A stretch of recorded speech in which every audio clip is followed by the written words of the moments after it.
It's the regular gray, and I just poured a little bit of black in, and you don't have to mix it because it's the inconsistency of color that's going to make it look.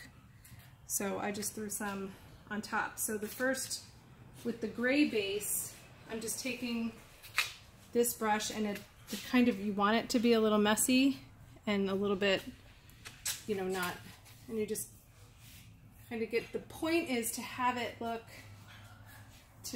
to have them all look a little inconsistent, because even if they were all perfect blocks, they're all going to be cut a little different.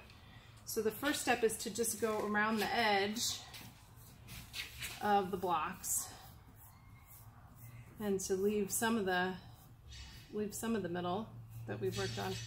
And then some of them you can kind of come up because that's like a shadow in there.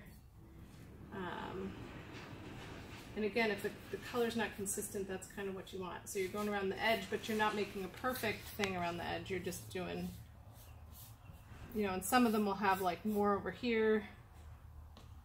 And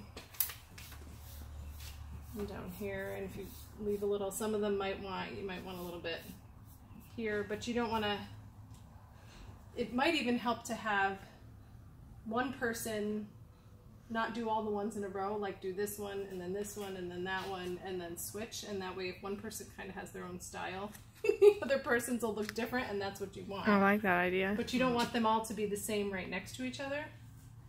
So, but you just kind of, you can be messy and fast, and that's actually going to be a little better, but that's going to be like the shadow around the edges.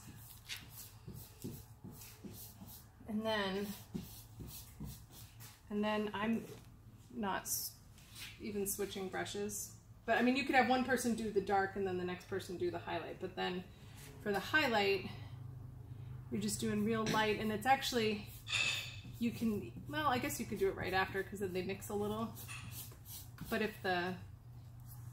so the highlight, that's just going to be, if you catch a little bit of it with a dry brush, then it will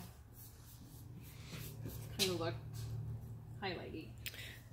And is that the white color in your hand that was already mixed?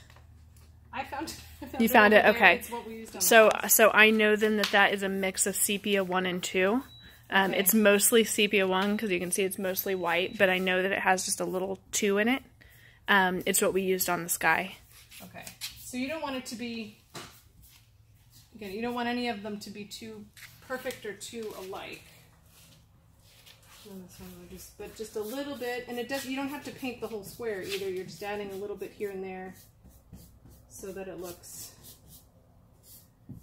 there's a little bit of white highlight and there's a little bit of dark highlight on all of them, and if there have some brushy marks on, then that's great too.